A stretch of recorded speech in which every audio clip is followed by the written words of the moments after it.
बेटियां। सरिता के घर में 3 बेटियां थीं। 2 नौकरी करती तो एक पढ़ाई। अरे दवाई खत्म हो रही है, कोई है जो लेकर आएगा? तभी बड़ी बेटी रिया आ जाती है। हाँ पापा, ये रही आपकी दवाई। अभी खत्म होने में वैसे 2 दिन बाकी हैं। 2 दिन पहले ना बोले तो कौन सुनेगा? चिल्लाना तो पहले से पड़ता है ना कि सामान खत्म है। अच्छा जल्दी से छोटी चाय बना दे दीदी के लिए। जी माँ। और हाँ, पकोड़े तल लेना, बारिश का मौसम है, मजा आ जाएगा। मैं बाजार से आलू ले आती हूँ माँ, खत्म हो रहे हैं। घर का सारा काम बिल्कुल परफेक्ट चल रहा था। दोनों बेटियां पढ़ाई के बाद नौकरी कर रही थी और छोटी पढ़ाई, पिता की पेंशन और अपना मकान। लेकिन पास की कमला चाची।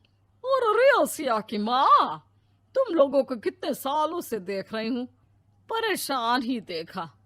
भगवान एक बेटा दे देता तो। अब किसी जन्म का कर्म खराब रहा होगा चाची, जो लड़का नहीं हुआ। वैसे काश एक लड़का हो जाता।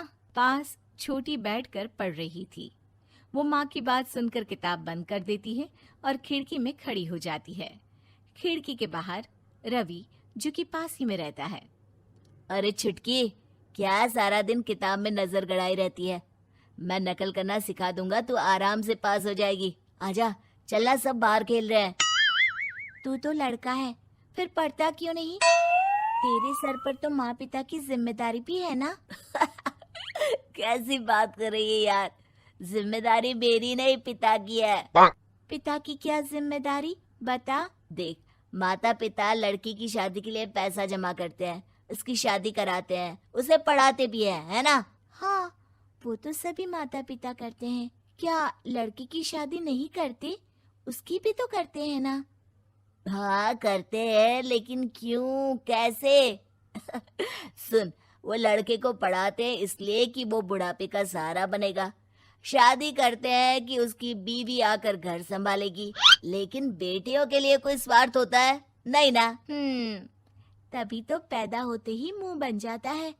अब तू सोच, तू किसी के घर जाए और वो तुझे देखकर मुंह बना ले तो कैसा लगेगा? वो तो पागल होते हैं। बेटियां जीवन भर माँ बाप के लिए सोच ले, लेकिन फिर भी वो उसे अपना नहीं मानते। बेटे दिन रात निखट्टू बने रहे, लेकिन उम्मीद उन लोगों से फिर भी बहुत होती है ना? चल छोड़ना, तू ये बता कि किस जिम्मेदारी की बात कर रहा था तू पिता की? अरे यही कि अगर बेटे को बुढ़ापे का सहारा और रिटर्न के रूप में देख रहे हैं तो इन्वेस्ट भी तो अच्छा करना चाहिए ना।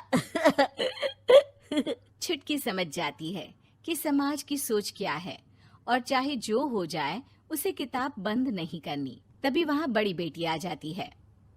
माँ, अरे ओ माँ, ये ले मिठाई खा ले। क्या हो गया?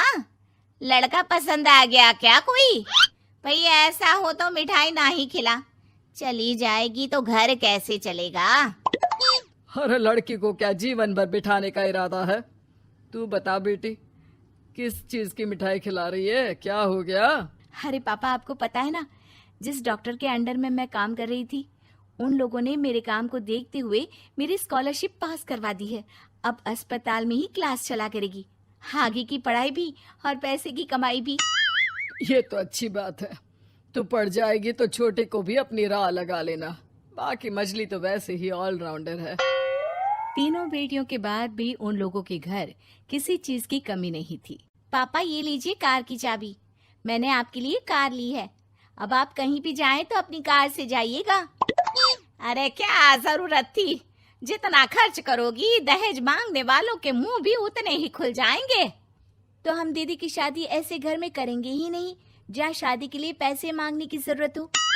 अरे जो खुद खड़ा नहीं होगा वो हम लोगों के कंधे में क्यों शादी करेगा? क्यों पापा? अरे शादी में तो दहेज मैंने भी लिया था, तो क्या मैं तेरी माँ के कंधे पर हूँ?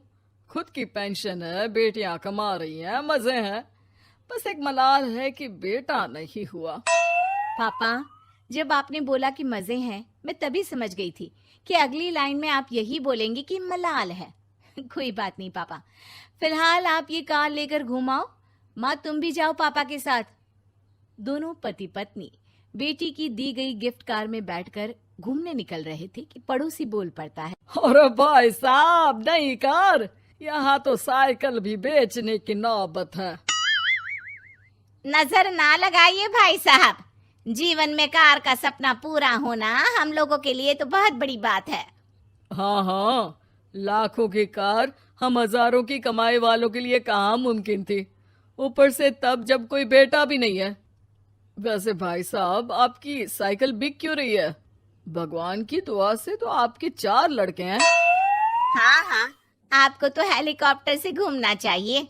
और खाक हेलीकॉप्टर भाई साहब, अब क्या छुपाना, 2 लड़के तो कुछ कमाते ही नहीं, सारा दिन टीवी मोबाइल में लगे रहते हैं। और बड़े 2 जो किसी तरह जिम्मेदार बने भी हैं, बहू के कहने पर 1 पैसा हम लोगों को नहीं देते, ना इज्जत है ना मान सम्मान।